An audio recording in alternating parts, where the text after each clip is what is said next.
नमस्कार दोस्तों, आज के अखबार में आप सभी का बहुत बहुत स्वागत है। आज आप लोगों ने न्यूज़पेपर में पढ़ा होगा कि पाकिस्तान के प्रधानमंत्री इमरान खान ने भारत की विदेश नीति के बारे में एक बड़ी ज़बरदस्त टिप्पणी की है और उन्होंने कहा है कि पिछले कुछ समय से भारत अपनी एक पृथक विदेश नीति का पालन कर रहा है। भारत के पास अपनी खुद की एक विदेश नीति है। अब ये सुनने में बहुत ही आसान लग सकता है या न्यूज़ में आपने इसके बारे में पढ़ा होगा, लेकिन सवाल है कि भारत की अपनी खुद की विदेश नीति या भारत की पृथक विदेश नीति का मतलब क्या होता है। कई जानने वाले, कई विश्लेषणकर्ता इसको नेहरू की जो नॉन अलाइन पॉलिसी है, यानी कि किसी भी पक्ष में ना होना, जो कि शीत युद्ध में एक पॉलिसी रही है कि ना अमेरिका के खेमे में होना और ना रशिया के खेमे में होना, उसी का एक्सटेंशन मान रहे हैं। लेकिन ये इतनी आसान बात नहीं है। पिछले कुछ समय से भारत ने अपनी विदेश नीति में स्पेशली जो पीपल टू पीपल कांटेक्ट के माध्यम से, इंडियन डायस्पोरा के माध्यम से और भारतीय प्रधानमंत्री ने जिस तरह से अपने रिश्तों को बहुत ही प्रगाढ़ किया है, उसके बहुत ही मायने बदल गए। अब मायनों के बदलने की अगर बात हम करेंगे तो कैसे ये नॉन अलाइन मूवमेंट से अलग है, जरा इसके बारे में हम बात करते हैं। जहां पर जो नैम की पॉलिसी थी वो ये थी कि हम ना अमेरिका की तरफ है, ना हम रशिया की तरफ है, हम किसी गुट में नहीं जाएंगे, हम अपना एक निष्पक्ष जो है वो एटीट्यूड रखते हैं। बट यहाँ पर भारत डायरेक्टली इन्वॉल्व हो रहा है। यहाँ पर जो विदेश नीति का अलग होना है वो एक अलग मायने रखता है। कई मैंने डिबेट देखी, उसमें बात किया जा रहा था कि नेहरू की पॉलिसी का एक्सटेंशन है या वही पॉलिसी आगे लेकर चल रहे हैं। ऐसा नहीं है। जब हम पृथक विदेश नीति की बात करते हैं, अपनी खुद की विदेश नीति की बात करते हैं, तो बिना किसी देश के दबाव के, चाहे वो रशियन ब्लॉक हो और चाहे वो अमेरिका और उसके देशों का ब्लॉक हो, इनके दबाव के बिना हम अपने लाभों की तरफ फोकस करते हैं। गैर निष्पक्षता जो नेहरू की पॉलिसी थी वो ये था कि हम किसी भी झगड़े में नहीं इन्वॉल्व होंगे। और जब आप अपनी विदेश नीति रखते हैं, जैसे इजराइल अपनी विदेश नीति रखता है, जैसे भारत अपनी विदेश नीति को बनाया कि जहां हमारे हित होंगे, जहां भारत के लाभ होंगे, हम उस तरफ जाएंगे। अब ये बड़े आश्चर्यजनक बात है कि अमेरिका को हमने अपना रणनीतिक साझेदार बनाया, अपना स्ट्रैटेजिक पार्टनर बनाया है। क्वाड में हिंद महासागर की सुरक्षा में अमेरिका भारत के साथ खड़ा है। वहीं रशिया के साथ हम आज जो सस्ता तेल हमें ऑफर कर रहा है, हम उसके साथ खरीद रहे हैं। रशिया के साथ हमने S-400 मिसाइल पे भी हमने बात की।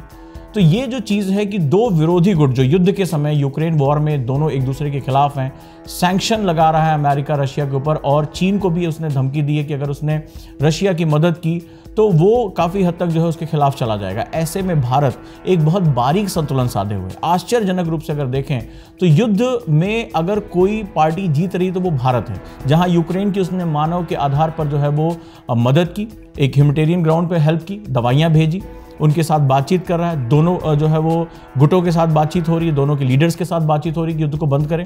वहीं रशिया के साथ वो अपनी तेल की जरूरत हो, अपनी ऊर्जा जो सुरक्षा है उसको प्राथमिकता देते हुए उसके साथ तेल खरीद रहा है। भारत में बहुत से ऐसे पत्रकार हैं, बहुत से ऐसे विश्लेषणकर्ता हैं जो कह रहे हैं कि भारत को यूक्रेन के साथ खड़ा होना चाहिए। वो शायद ये भूल रहे हैं कि अब भारत की वो नीतियां नहीं रही हैं। हम नेहरू की नीति से बहुत आगे निकल चुके हैं और आज ये जो भारत है वो उस प्रधानमंत्री का भारत है जो अपनी खुद की विदेश नीति बनाने की ताकत रखता है। और ये भारत के उभरने का बहुत बड़ा प्रतीक होता है। जब कोई राष्ट्र अपने हितों को, अपने राष्ट्रीय हितों को, अपने नेशनल इंटरेस्ट को सर्वोपरि रखता है और उस कंडीशन में वो अपने हितों के लिए दोनों गुटों को साध सकता है, तो ये उसकी ताकत मानी जाती है। इसका मतलब होता है कि वो राष्ट्र के लोग और राष्ट्र का अध्यक्ष, ये सभी अपनी ताकत में विश्वास रखते हैं। यानी भारत के लोग, भारत का राष्ट्राध्यक्ष और भारत की भावनाएं आज भारत के साथ खड़ी हुई दिखाई पड़ती हैं। भारत में आज जो विरोध के लिए विरोध की टेंडेंसी थी कि मतलब किसी भी बात को आप करेंगे, हम आपका अपोज करेंगे ही करेंगे, उस टेंडेंसी को एक जो है वो बहुत गिरावट उसमें आई है और भारत के लोग एक साथ खड़े हो रहे हैं और भारतीय अस्मिता के लिए वो मजबूती के साथ आ रहे हैं। और यही जो लोगों की ताकत है, चाहे वो सोशल मीडिया पे हो, चाहे नेशनल मीडिया में हो, चाहे वो किसी भी प्रकार के विमर्श में हो, जब आज भारतीय और भारतीयता की पहचान पूरी दुनिया में सबसे ऊपर है, या इंडियन डायस्पोरा के लोग जो पूरी दुनिया में फैले हुए हैं और वो भारतीयता के साथ बहुत गर्व से साथ जुड़े हुए हैं, वो आज बड़े बड़े पदों पर पहुंच रहे हैं, वो एक नई पहचान भारत को दे रहे हैं। ये सारी चीजें जो मिल रही हैं वो एक नया आयाम हमारे सामने प्रस्तुत कर रही हैं और इसी वजह से आज हम अपनी एक अलग विदेश नीति जो है वो क्रिएट कर पा रहे हैं। और निश्चित रूप से जिस तरह से जो वर्ल्ड है वो मल्टीपोलर होता चला जा रहा है, बहुध्रुवीय होता चला जा रहा है, यहाँ दोस्त और दुश्मन इसकी पहचान करना बहुत बहुत ज़्यादा मुश्किल होता चला जा रहा है। ये शीत युद्ध का वर्ड नहीं है, ये शीत युद्ध के बाद का वर्ड नहीं है, ये नया ग्लोबलाइज वर्ड है, ये आफ्टर कोविड का जो है वो वर्ड है, जहां पर एक नया भारत उदयमान हो रहा है, जहां पर चुनौतियां इतनी ज्यादा हैं कि एक ही गुट के दोस्त जो एक गुट पे हैं, एक ब्लॉक में हैं, वही एक दूसरे के लिए, एक दूसरे के खिलाफ अपने नेशनल इंटरेस्ट को एक्सरसाइज कर रहे हैं। तो ऐसी कंडीशन में भारत को एक अलग स्टैंड क्रिएट करना ही होगा, भारत को अपनी एक अलग विदेश नीति क्रिएट करनी होगी। और सबसे महत्वपूर्ण बात आपको ध्यान रखना पड़ेगी, ये बात कही किसने, ये पाकिस्तान के प्रधानमंत्री इमरान खान का स्टेटमेंट है कि ये मोदी का भारत है, ये एक अलग विदेश नीति का भारत है। और आप आश्चर्य करिए कि पाकिस्तान वो देश है जो किसी भी हालत में भारत की बड़ाई नहीं कर सकता, लेकिन आज वो ये समझ चुका है कि उभरता हुआ भारत एक ऐसी सच्चाई है जिसको पाकिस्तान झुठला नहीं सकता। और आश्चर्यजनक रूप से देखिए कि भारत की विदेश नीति में कितना बड़ा परिवर्तन हुआ है।